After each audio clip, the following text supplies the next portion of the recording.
तो कहानी शुरू होती है। 1956 में फ्रांस से हम एक छोटे बच्चे को देखते हैं जो चर्च में आकर फादर की अक्सर कामों में मदद किया करता था। फादर बहुत ही पावरफुल थे। वो बच्चा आज के दिन अपना सारा काम खत्म करता है और वाइन शराब को रखने नीचे चैपल में जा रहा होता है। चैपल दरअसल एक छोटे गिरजाघर को कहते हैं, यानी कि छोटा चर्च। तभी उसे यहाँ पर कोई हलचल महसूस होती है और एक खौफनाक आवाज आती है। वो बच्चा बहुत ज्यादा डर गया था और जाकर फादर को बुलाता है। जब उधर फादर आते हैं तो उन्हें वहां पर होली वाटर, यानी कि वो पानी जिससे भूतों आत्माओं को भगाया जा सकता था या फिर कोई भी बीमारी को दूर करने के लिए इस्तेमाल होता, वो वहां पर तेज उबल रहा था, जिसके बाद वो पानी भाप बनकर उड़ जाता है। उधर एक साया भी नजर आता है और फिर एक खौफनाक मंजर आंखों के सामने था। ये साया किसी और का नहीं बल्कि डी मन्नन का था, जो उस फादर को हवा में उड़ाकर आग लगाकर मार देती है। चर्च के ऊपर वाले हिस्से में वो डी मन्नन दिखाई जाती है। उधर ही हमें एक आदमी को बैग ले जाता देखते हैं। अब आगे कहानी में हमें एक सिस्टर आयरन दिखाई जाती है। वो एक दूसरे चर्च में रहकर अपनी जिंदगी गुजार रही थी।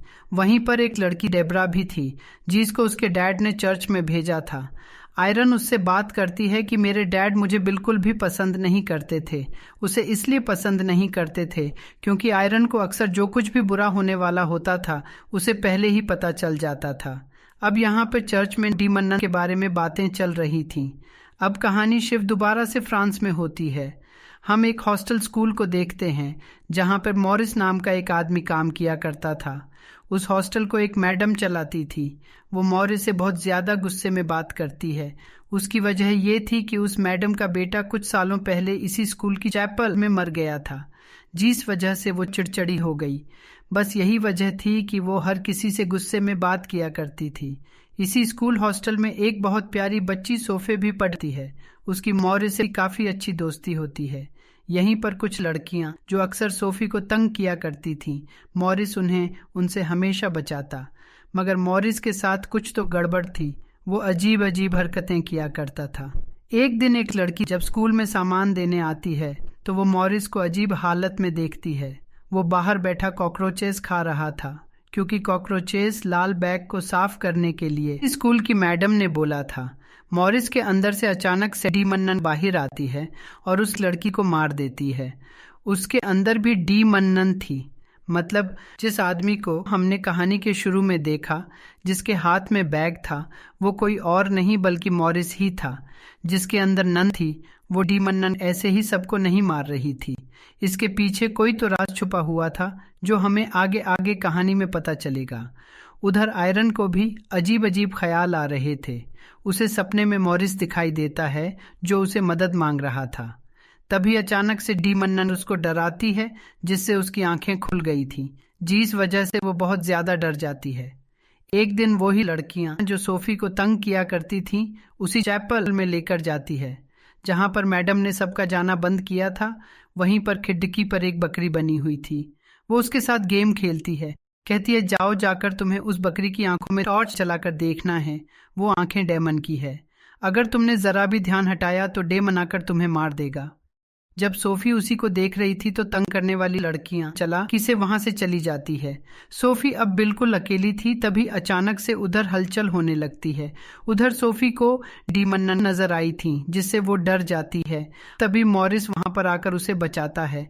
दूसरी तरफ हमें सिस्टर आयरन को दिखाया जाता है जिसको फादर अपने पास बुलाकर कहते हैं कि मुख्तलिफ शहरों में फिर से पादरी और नन मारे जा रहे हैं। वो बताते हैं कि फ्रांस में एक फादर को जलाकर मार दिया गया। ये उसी फादर की बात कर रहे थे जो हमने कहानी के शुरू में देखा था। वो कहते हैं डी मन्नन दोबारा आ गई है। वो मरी नहीं जिसका तुमने पहले भी मुकाबला किया था। तुम दोबारा से उसे हरा सकती हो। आयरन कहती है नहीं, अब मैं ऐसा कुछ नहीं कर सकती। वो कहते हैं नहीं, अब तुम्हें ये सब देखना होगा क्योंकि दुनिया और इंसानियत की बात है। तुम्हें ही इस केस की जांच करनी होगी। सारी बातें सुनकर सिस्टर आयरन अपने डर पर काबू पाती है और चल देती है। इस केस को हल करने के लिए आयरन फ्रांस के लिए निकल जाती है जहां पर फादर को जलाकर मारा गया था। तभी चुपके से उसके साथ डेबरा भी ट्रेन में आकर बैठ जाती है। आयरन जब ये देखती है तो कहती है तुम्हें ऐसा नहीं आना चाहिए था। अगर ऐसे चर्च में पता चल गया तुम बिना बताए ऐसे मेरे साथ आ रही हो तो चर्च वाले तुम्हें निकाल देंगे। टेपरा कहती हैं, ऐसा कुछ नहीं होता, तुम जानती हो मेरी मॉम भी जलकर मरी थी, मुझे कोई भी मिरेकल्स होते हुए नजर नहीं आए। ये सारी बातें सुनकर आयरन कहती है कि जब यकीन होता है तो बड़े बड़े मुजज़े होते हैं, और ये दोनों फ्रांस पहुंच जाती है। चर्च में पहुंचते ही आयरन को दोबारा से उसी बच्चे का ख्याल आता है जिस बच्चे को हमने कहानी के शुरू में फादर के साथ देखा था। अब उसे वहां पर खेलता हुआ नजर आता है। जब आयरन उस दिन के हादसे के बारे में उस बच्चे से पूछती है तो वो बताता है कि हाँ, मैंने उस दिन चर्च में साया देखा था, तभी उसे यहाँ पर डीमन नन दिखाई देती है। यहाँ पर लाइब्रेरी में किताबें खुद ही पलटकर नन का रूप ले लेती है। वो डीमन नन ने आयरन का गला दबा दिया था। तभी आयरन को एक और नन दिखाई देती है जिसकी आंखें निकाली जा रही थीं। तभी वो गिरकर बेहोश हो जाती है। यहाँ पर जल्दी से डेब्रा आती है जिसने उसे संभाल लिया था। उधर सोफी के स्कूल में भी अजीब अजीब हादसे हो रहे थे। मॉरिस के अंदर भी डीमन नन बार बार आती, इसी वजह से सब स्कूल में बहुत ज्यादा डरे हुए थे। हॉस्पिटल में अब जल्दी से आयरन को भी होश आ गया था कि यहाँ पर अब उसे याद आता है कि आखिरी बार उसे डीमन नन से मॉरिस नहीं बचाया था, और जब से ही उस डीमन नन ही मॉरिस को अपने कंट्रोल में किया हुआ है।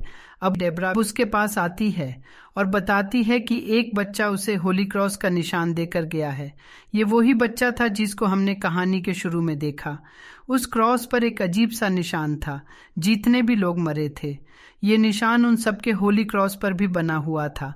लाइब्रेरी में जाकर उन्हें पता चलता है कि ये निशान एक खानदानी निशान है जो कि एक बहुत बड़े प्रीस्ट सेंट लुइस के खानदान से जोड़ा हुआ है, और जिस नन प्रीस्ट को आयरीन ने अपने ख्याल में देखा था, जिनकी आंखें निकाली जा रही थी, वो सेंट लुइस की आंखें थी, जो कि एक बहुत ही ताकतवर चीज है जिसको कहीं पर छुपाया गया है।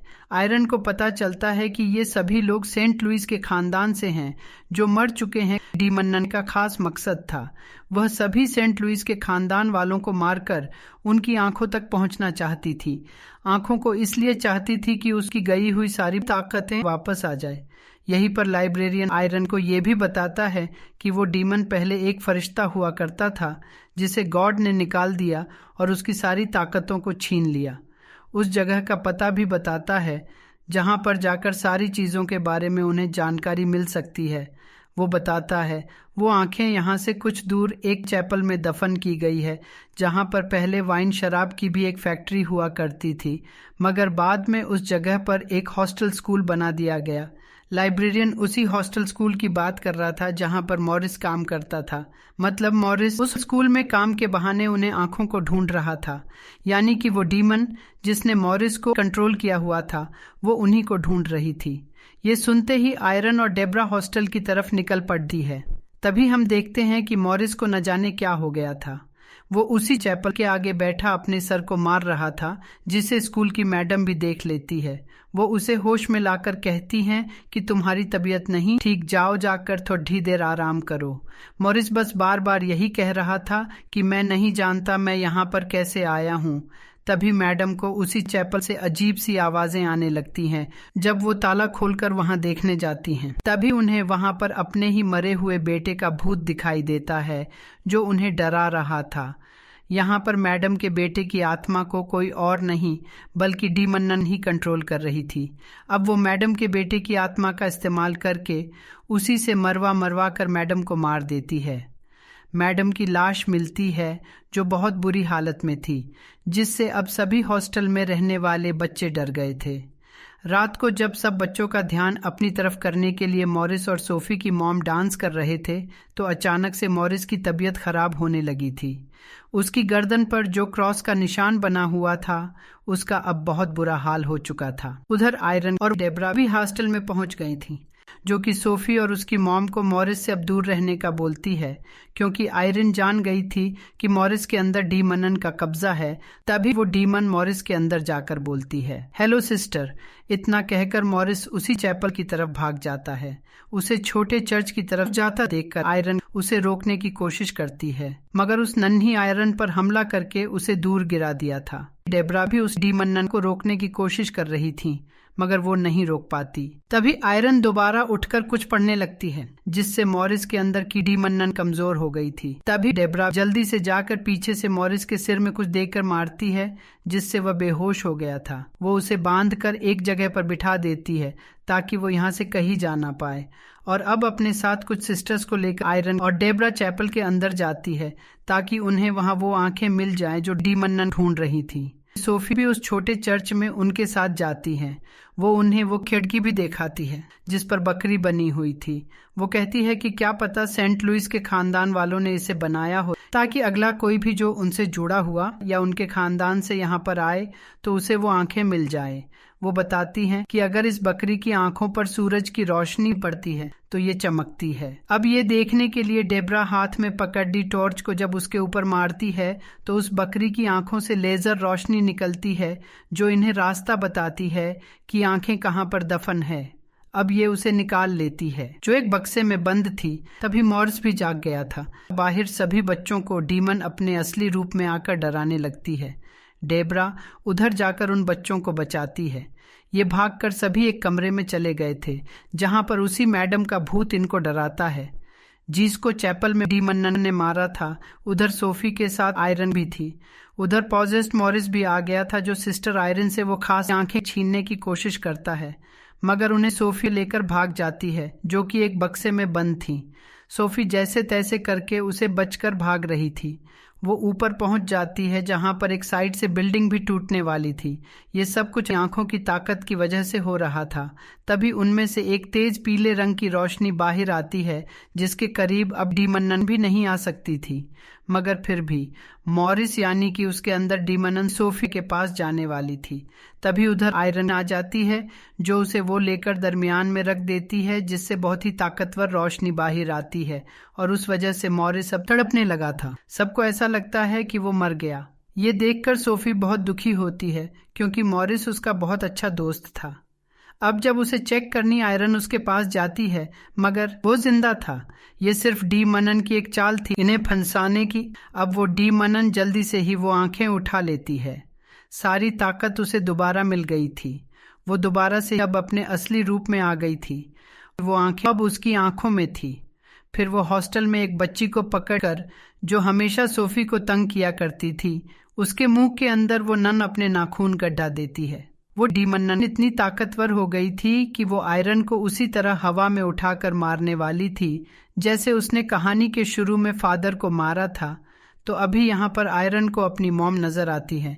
उनकी आंखें भी चमक रही थी, मतलब कि आयरन भी सेंट लुइस के खानदान से थी।